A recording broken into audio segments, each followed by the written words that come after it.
Okay, so I can see most people have joined. So good morning, everyone. Thank you for joining. It's great to see so many people join this training. So today we've got Edgar Lopez, who's a director of the GFIU.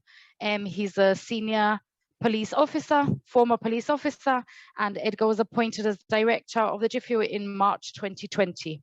He brings to the GFIU his policing experience, particularly in counter terrorism and intelligence. And Edgar has been heavily involved in the Moneyval and the FATF assessment of Gibraltar and has a keen interest in nuclear proliferation. So I'm sure he might mention something about that later.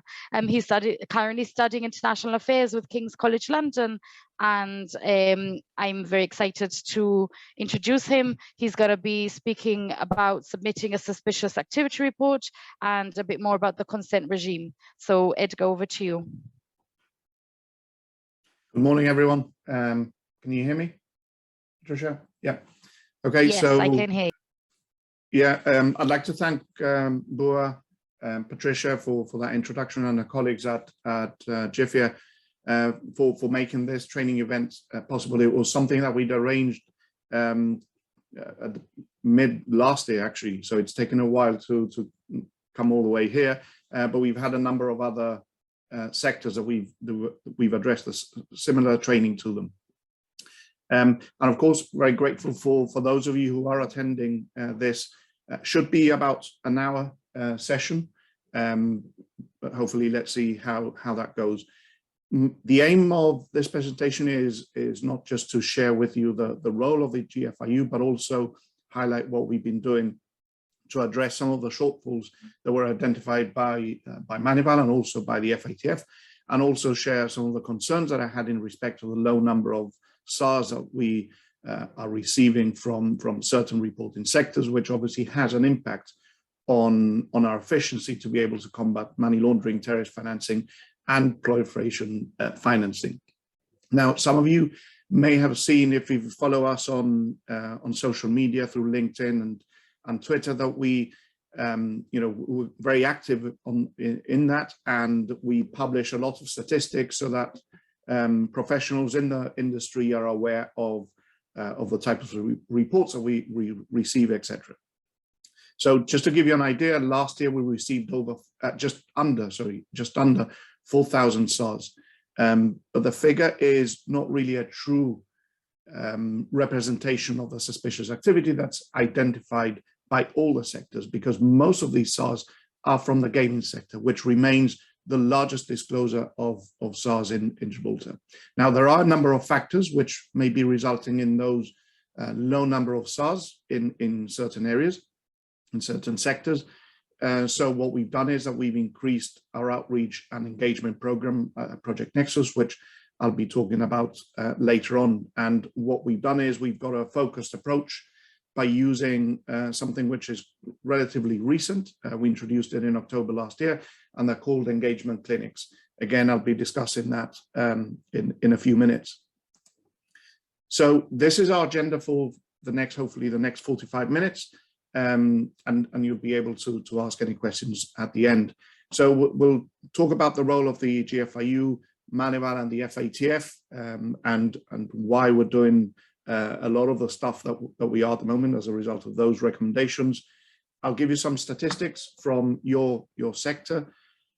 I'll explain what happens to a SAR, make an equality suspicious activity report, the consent regime, requesting information, and how the GFIU request information, the challenges that we face, and I'll talk about outreach and engagement with you.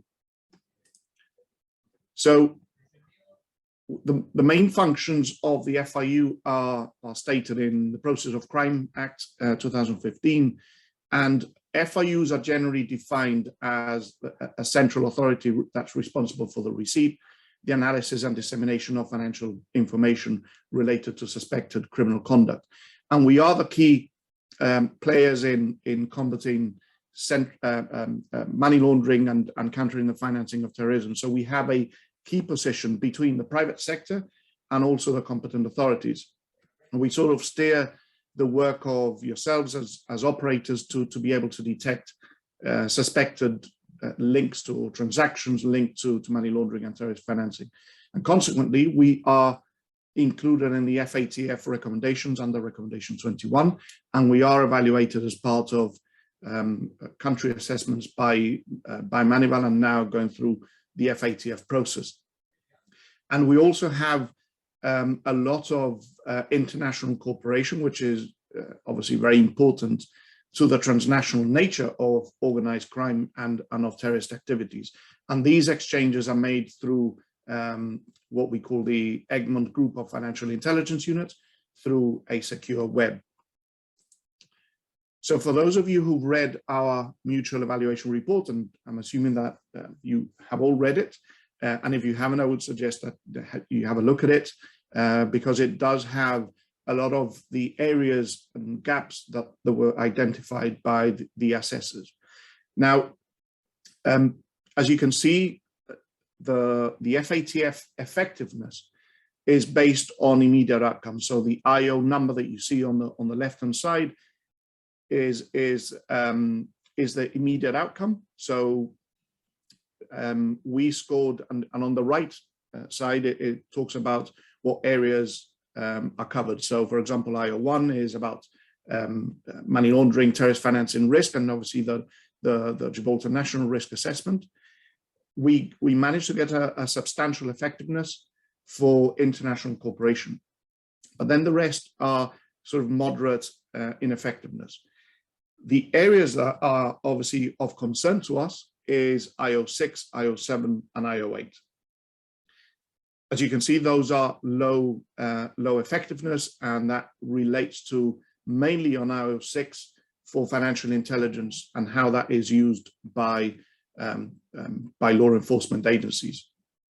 So why is it important? Because the effectiveness is assessed on how the financial intelligence provided to the FIU or submitted to the FIU is then analyzed and then sent to the police for further investigation. And therefore, the quality of the reports that's received, if it's not of any value or if it's of low value, then it makes it difficult for us to make it actionable, what we call actionable intelligence.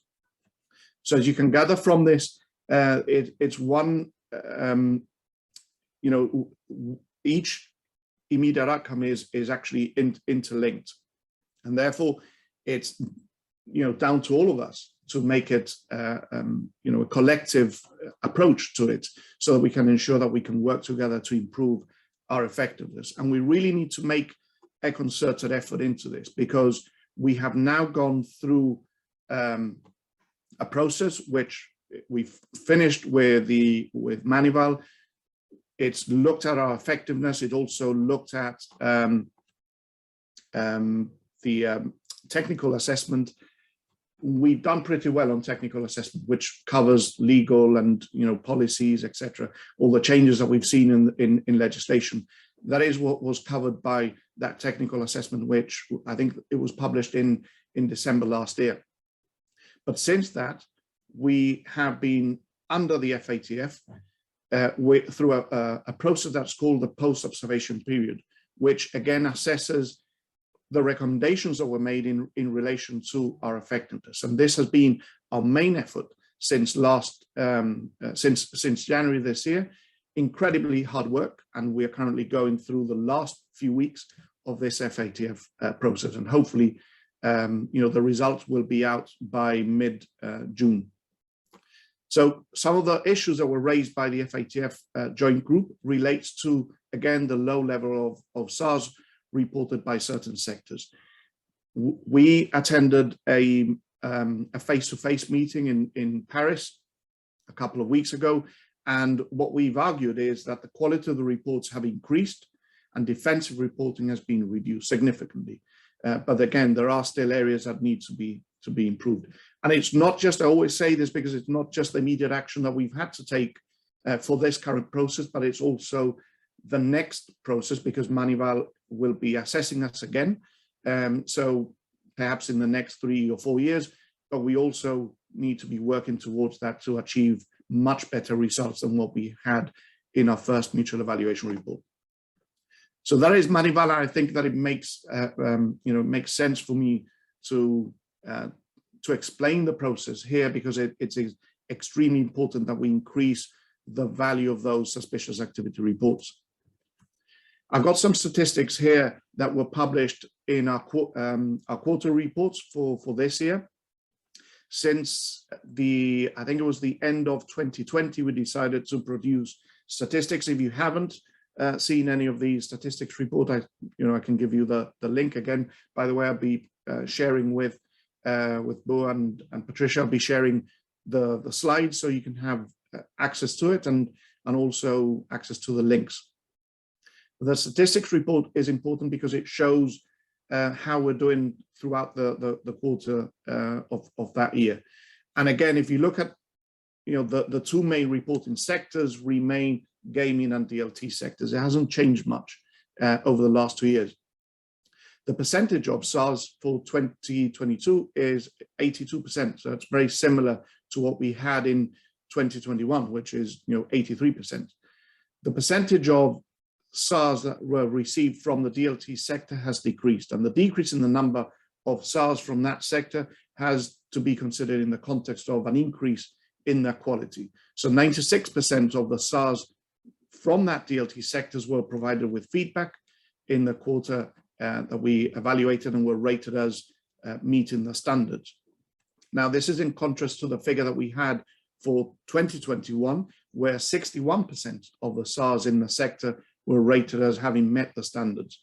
So this is a very positive trend that I think can be attributed partly to the GFIU's outreach program and also the feedback that we've introduced, the feedback module that we introduced on our online reporting system. Again, the positive trend of increasing number of SARS submitted by the bank sector since 2020 has continued in this quarter for this year, with 40 SARS that were received from the banks, 24 of these having a link to Gibraltar. And we've also seen an increase in reporting by accountants, auditors, and insolvency practitioners. Most of these can be attributed to the UK and EU sanctions that were imposed on Russia. And obviously, that has increased our workload significantly. So I've got some statistics here. I'm not sure whether you can actually, here there is. So the statistics for funds, investment and securities in 2021 by quarter, we've got 5 SARS that were submitted in the first quarter of 2021. We then had 2 SARS in the second quarter, 1 SAR in the third quarter, and the last quarter of last year was 7 SARS. This year, unfortunately, we haven't received any SARS, and I've just made sure that none of these, none of the SARS from this sector had come in through quarter 2 or the start of quarter 2. So as you can see, the number it really fluctuates, but unfortunately, this year is we've got a 0 response from or submission from this sector. So just to give you an idea, and some of you may be already acquainted with the process of the SAR, but I think it's important for us to explain what happens to the SAR and what process it takes. So you've got this schematic or infographic here where you've got the MLRO that submit the SAR. The GFIU then receives it through the online reporting system, which is a secure portal. The SAR is then analyzed by our financial intelligence officers. We then create an intelligence report or intelligence package, and that is disseminated to the police, to customs. If there are regulatory issues, then it will be disseminated to supervisory bodies, for example, the FSC. Or if there is a link to another jurisdiction, then we will share that with law enforcement through the FIU of that of the respective jurisdiction. One thing that we do is that we provide feedback to the to the SAR that's submitted by the MLRO, but we also request feedback from the law enforcement. We also request feedback from supervisory bodies and also from foreign FIUs. And we will follow up with what's happened to that SAR. So it's not a question that you submit and you completely forget about what's happened. We actually go through the process of actually finding out how useful the intelligence that we've been able to get from the information that the MLRO submits. And it's a very important process because that is what partly measures the performance of the FIU.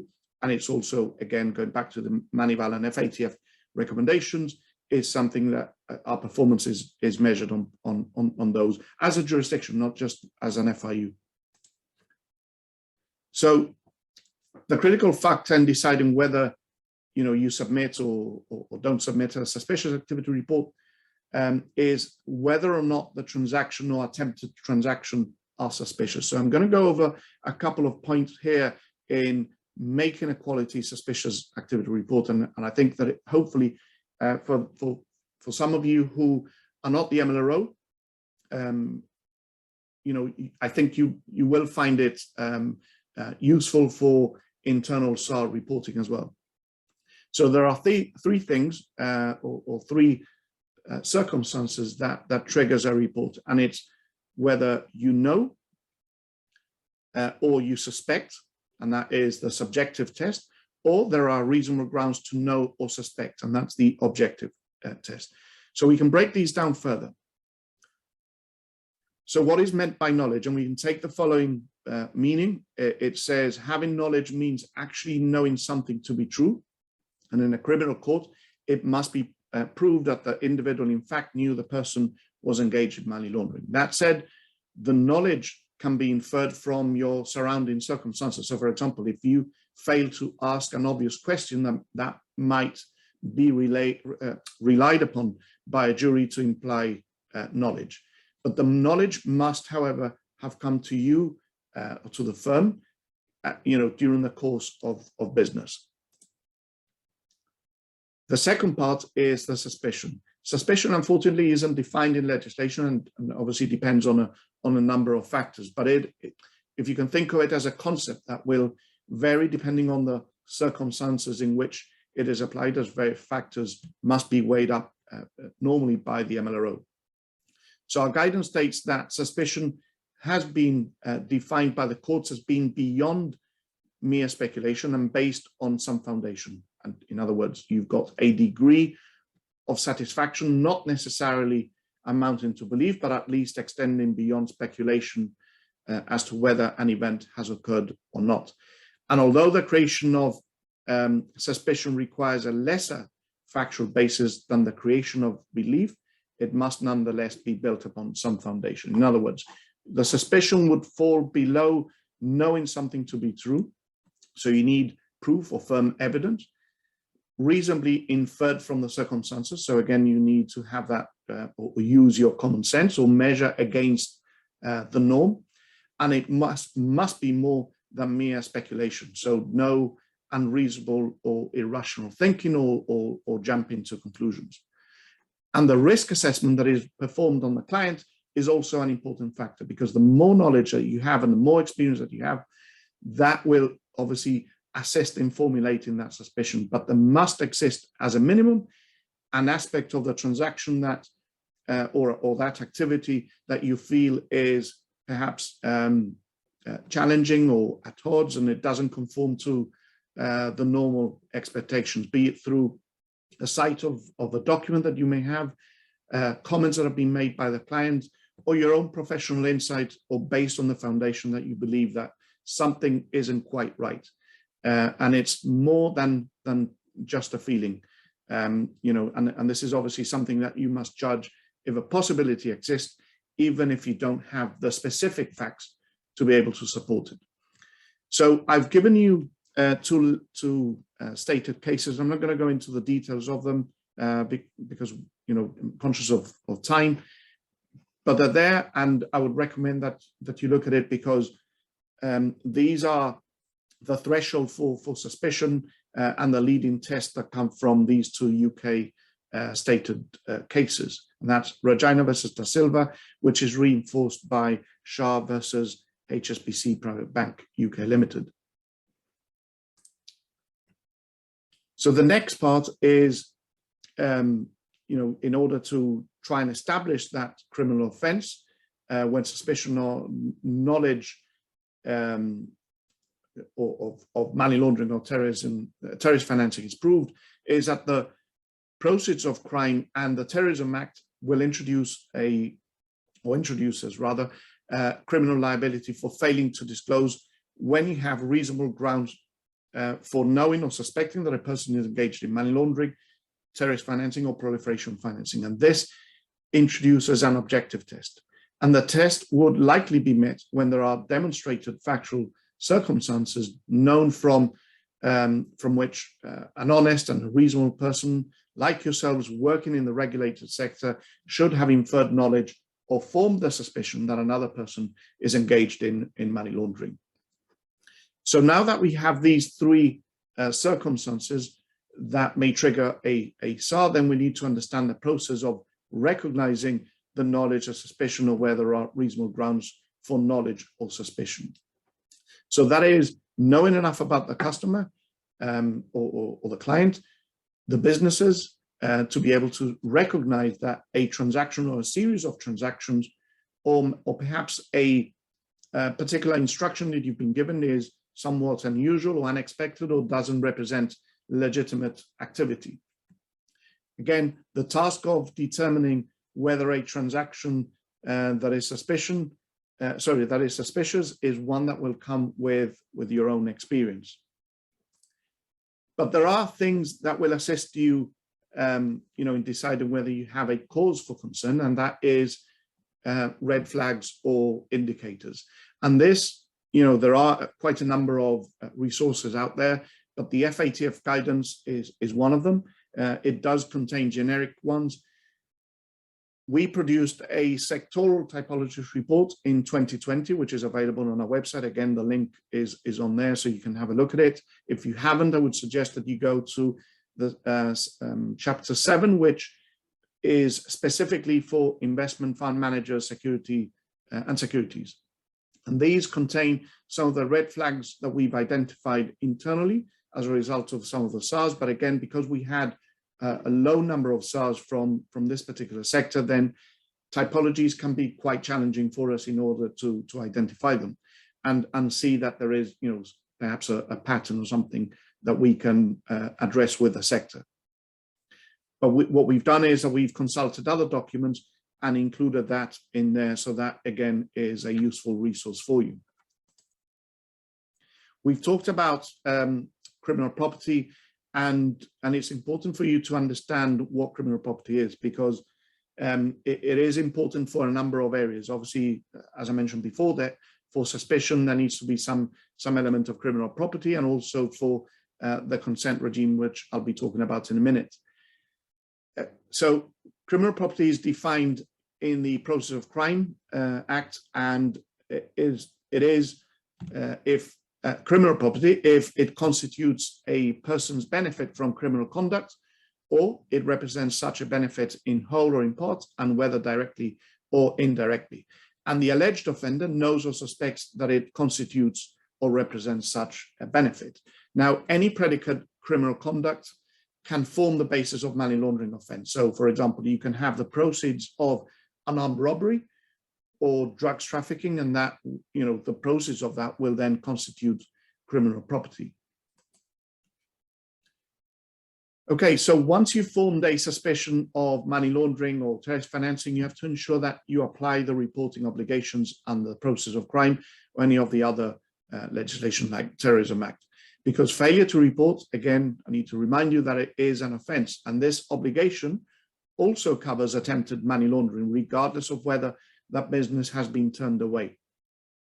So if we look at how we at the FIU would want a report to be submitted, we need to have a good SAR narrative, which should contain enough information that the FIU can then make use to make informed decisions for analysis and further dissemination to law enforcement agencies or supervisory bodies. The content of the narrative and the supporting documentation are vital to the process of linking an investigation that will ultimately lead to a criminal prosecution.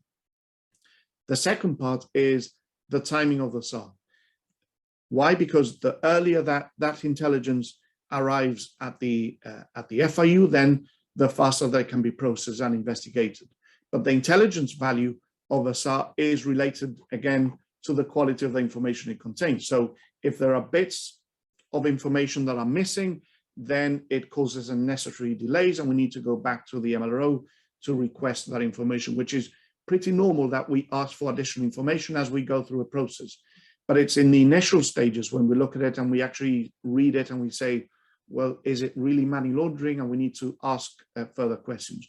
What we do find is that in some cases, not all of them, is that we've identified that there are what we call one-line disclosures, completely unsatisfactory, because these are the please see attached.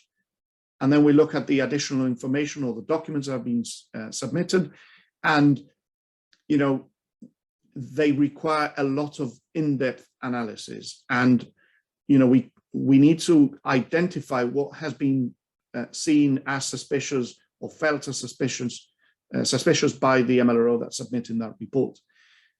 Our officers are trained as financial intelligence officers or financial investigators, and therefore we cannot expect to understand the complexities of each and every product and service that Gibraltar provides. And therefore, what we want is a good narrative, which is supported by additional documents. In some cases, we do find that there are SARs which don't have additional documents, but it's well explained in the narrative, especially if you have a business which has been turned away.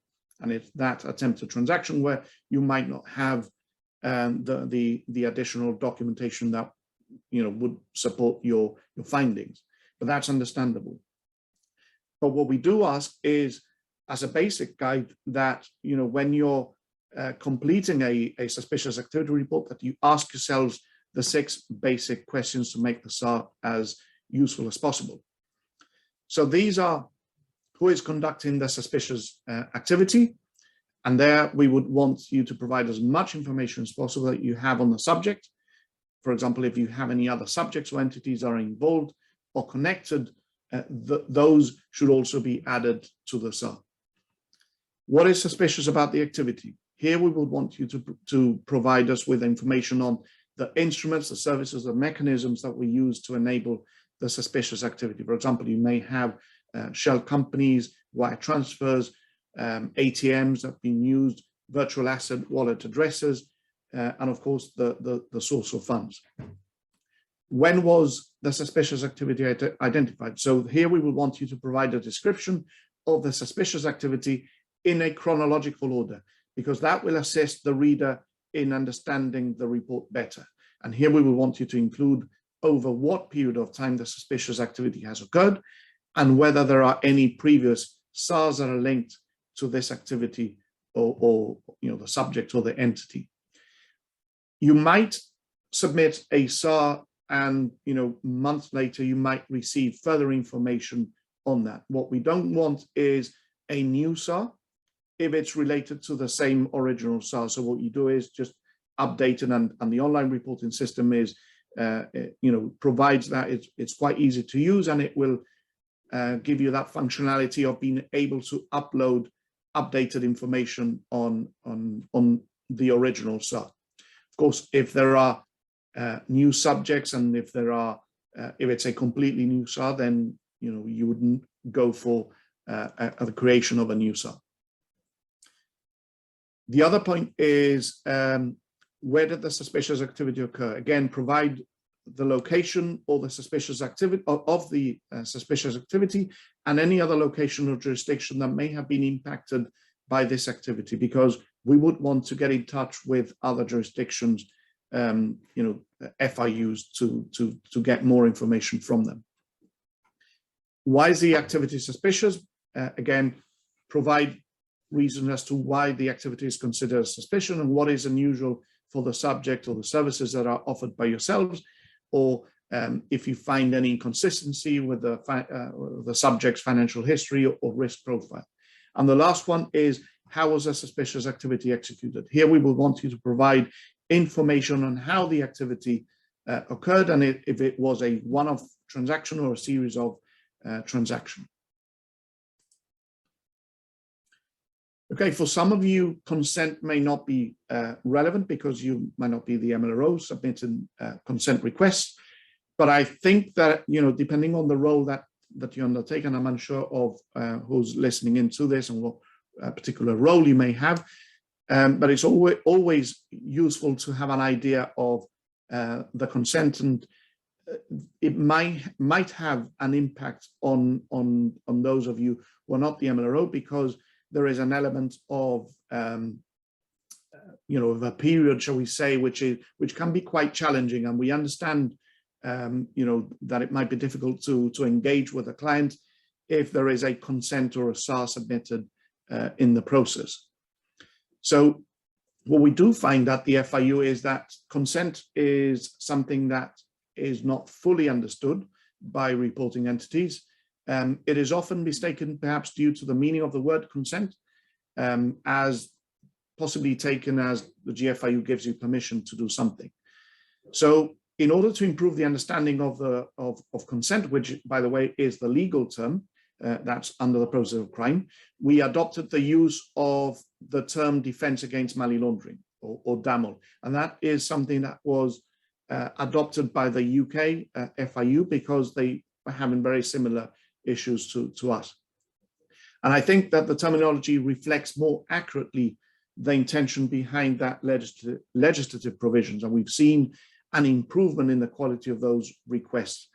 But I must point out again that the term consent is a legal term, and therefore we continue to use it in formal letters and responses that are issued by the GFIU, although in some cases we also add the defense against money laundering, or DAML. So what is it? It's a statutory mechanism that allows the GFIU either to grant or refuse the Prohibited Act, and I'll explain that in a minute, from going ahead, or to prevent the suspected money laundering from going ahead. In other words, when you as a reporter have a suspicion that property that you intend to deal with is in some way believed to be criminal, or it's tainted, and that by dealing with it, you may be committing one of the principal money laundering offences under the Process of Crime Act.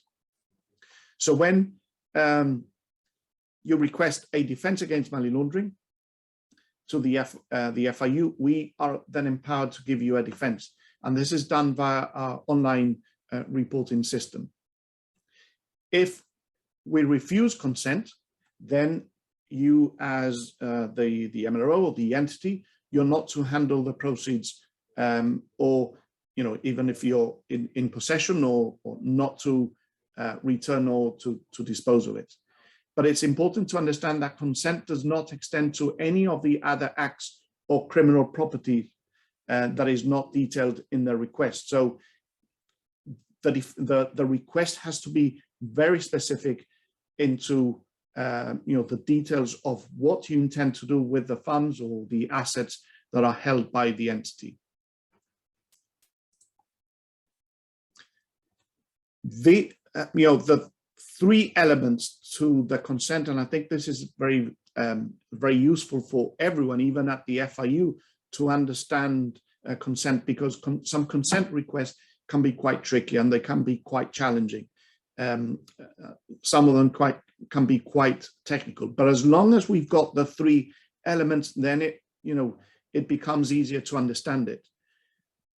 For starters, you need suspicion, and you need the criminal property, and you also need Prohibited Act.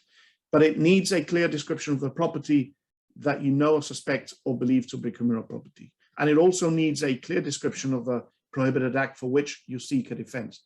And by Prohibited Act, what we mean is that the proposed activity that you as the reporter is seeking a defense to undertake.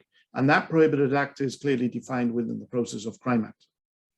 So all this information must be included in the request, because it's crucial information that the FIU will need in order to review it, and that goes through a process of analysis, and therefore what we cannot do is interpret, assume, or imply, or infer anything within that disclosure. It has to be written in black and white for our own assessment. So once that defense against money laundering is received, there is a process or a triage system that we have, which is applied depending on the risk of the request. We will then check to ensure that the request meets the required criteria, because without the details, we're unable to make a decision. We will also consult and share the information with the RGP or customs, or we may look at sharing the, that information with foreign law enforcement agencies if there is a risk to an investigation outside Gibraltar. In some cases, what we do is that we find that there are minor issues with it. For example, there might be bits of information that are missing. Then what we do is that we engage directly with the reporter, and obviously, request that information without having to close off the consent request. But what we do is that if we do find that there are major deficiencies, for example, if we look at it and we say, actually, this isn't a consent request because it really is missing information, or in some cases, consent requests are sent because we feel that it's a business decision that needs to be taken by the reporting entity, then we will send out what we call a not applicable notice via the online reporting system. It means that you will not have a defense. But again, you will be informed through the process if there are bits that are missing, and anything that we can assist the MLRO that has submitted that consent.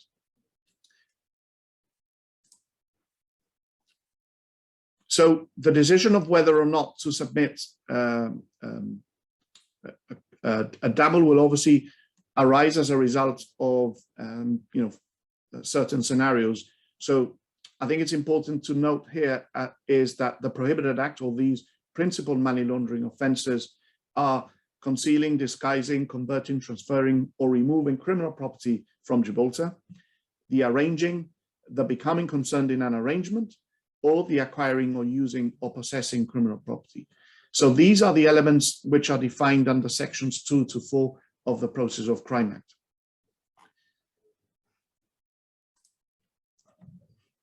Again, the system that we use is Themis, and some of you may be Themis users.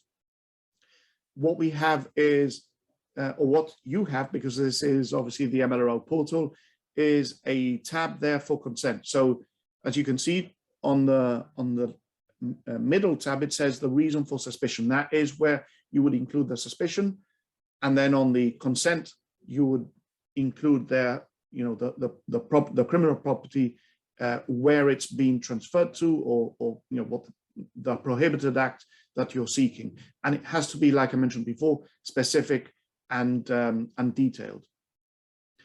One thing for those of you who do submit or who have access to Themis is that if you don't have a consent, then don't write anything in there. For example, we've seen not applicable, or a full stop, or a space. That will actually create a consent request here, and it triggers a sort of an admin process with the MLRO to be able to close it down. With consent, we've got two periods. One of them is called the notice period, and the other one is called the moratorium period. The notice period is the 14 working days, and these are set, shall we say, strict timeframes that are set down in the Process of Crime Act. And it's there because it allows the GFIU and law enforcement agencies that time, those 14 working days, to make an informed decision through that analysis and assessment that I've talked about, in order to determine the most relevant response to that consent request. And during this period, the reporter may commit an offence if you wish to proceed with the activity before you receive a notification of the consent or refusal to conduct that prohibited act. If the GFIU does not respond within those 14 days, then it can be taken by the reporter that he or she has received implied consent from the GFIU, and you will therefore have a defense against money laundering.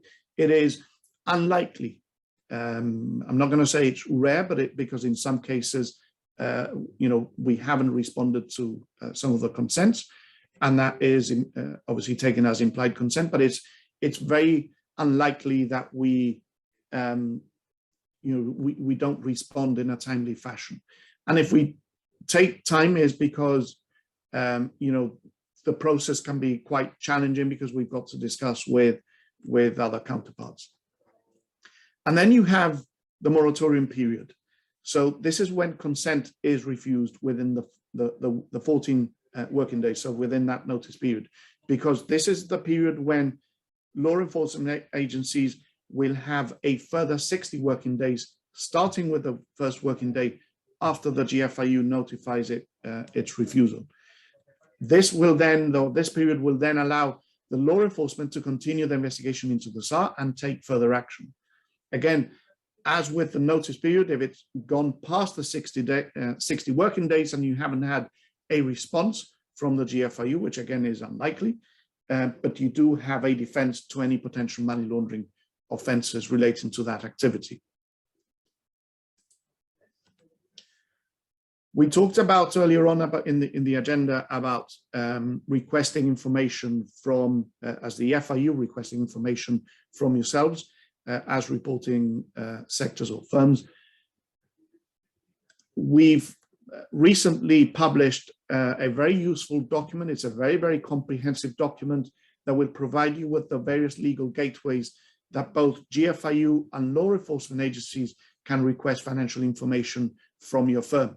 So it's something which is on our website. Again, you've got a link there, and I would suggest that you have a look at it so that you understand how both GFIU and law enforcement agencies can request information from you. I've taken a screenshot of the document, and it does have a table there with the 4 separate circumstances where GFIU may request information that are held by you under process of crime. So we've got section 1 ZDA, and this request follows a disclosure to the FIU. So that is what we call the additional information. The 1DA, which is a request in response to an FIU SAR or an FIU disclosure from other persons. A 1DAA, which is a request in fulfillment of any of the GFIU functions. So this is something that we regularly use. And also section 1GA, which is following a request from other financial intelligence units. Again, it's something, in fact, all of them are regularly used. But I would suggest and encourage you to have a look at that document, which is on our website. Okay, so some of the challenges that we face in requesting information and dealing with reporting entities is timeliness of response. In the past, of course, over the last 2 years, we've encountered some delays, and this may be due to COVID or shortage of staff. But it's important that we normally give about 5 working days or perhaps a week if there are issues with the way that you need to obtain information for us. You might have a technical issue, and you can discuss that with us. We're quite flexible, but of course, if we request information, and we normally do this through the online reporting system, then please, for those of you who are the misusers, please make sure that you address those notifications that come in through the system.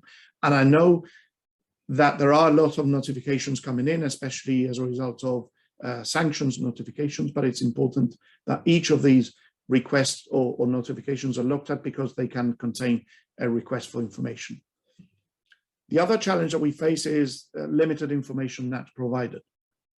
And that, of course, is something, that if you don't have it, you don't have it. But if, we request information, it has to be from the FIU, and it needs to be quite specific.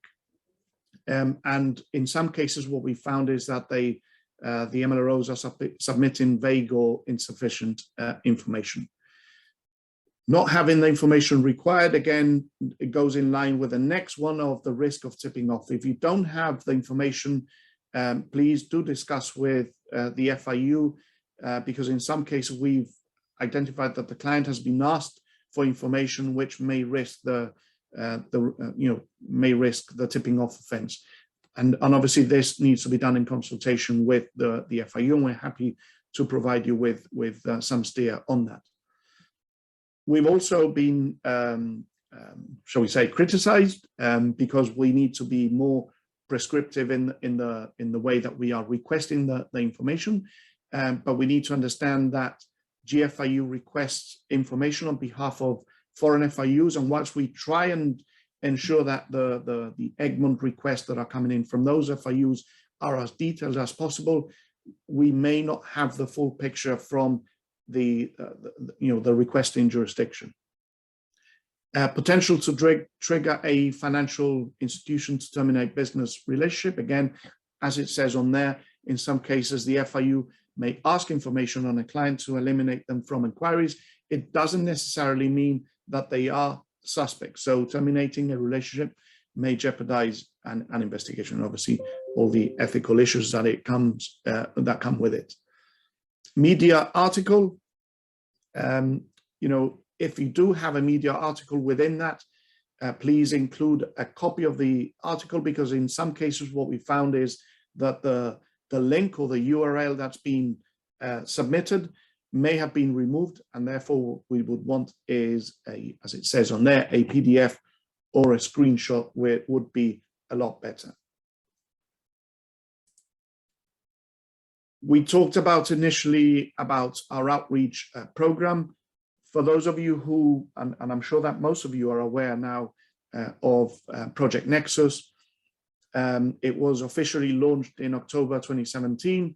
It is an FIU initiative to conduct outreach and engagement, as we're doing now, in order to to increase the quality of suspicious activity reports. It enhances awareness, improves working practices, it increases communication fluidity, and it creates a forum to keep abreast of legislation and typologies.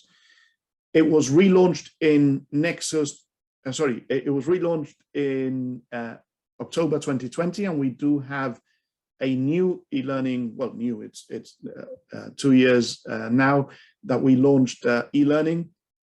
It's called eNexus. For those of you who've done it, there are a number of workshops in there, and I encourage everyone to actually, if you haven't registered, to register with us, because it does have a lot of useful information, not just related to SAR, to suspicious activity, but it also has things about new workshops that we've developed on terrorist financing, proliferation financing, targeted financial sanctions, which is one of our latest ones, and we're now working on a number of other workshops. We've also included engagement clinics. So, and this is an opportunity for me, for those of you who want to engage with us further, if you need any specific awareness training or anything that you want from us, then please get in touch with us. We'd be happy to arrange a meeting with you and discuss what sort of topics are of concern to you, or something that you might want to clarify. It has worked a lot positively. We've launched it we started in October as a pilot scheme in October last year, and we have found that engaging with the MLROs has significantly improved the quality of the reports that we're receiving. So we find that there is a lot of benefit for both the private and also the public sector. And this is just some of the further training. Again, if you want to register with us, and this is one of the workshops that we have on requesting consent, for example. I've just put a screenshot on there, and for any of you who want any training with us, then feel free to get in touch with us. And that is it. I think I've just done it in about 50 minutes. If you've got any questions, I'd be happy to take that. If you, I can see that there is.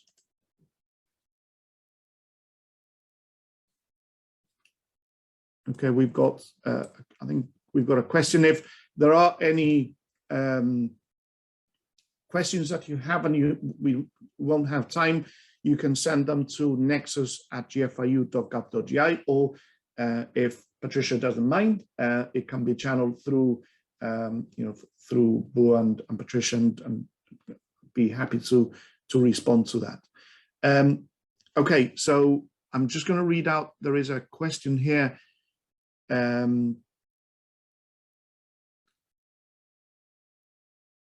Okay, we, the industry, typically think of proliferation financing coupled with countries such as North Korea and Iran, but considering the conflict now in Russia, Ukraine, are there any new challenges being faced, particularly for proliferation financing?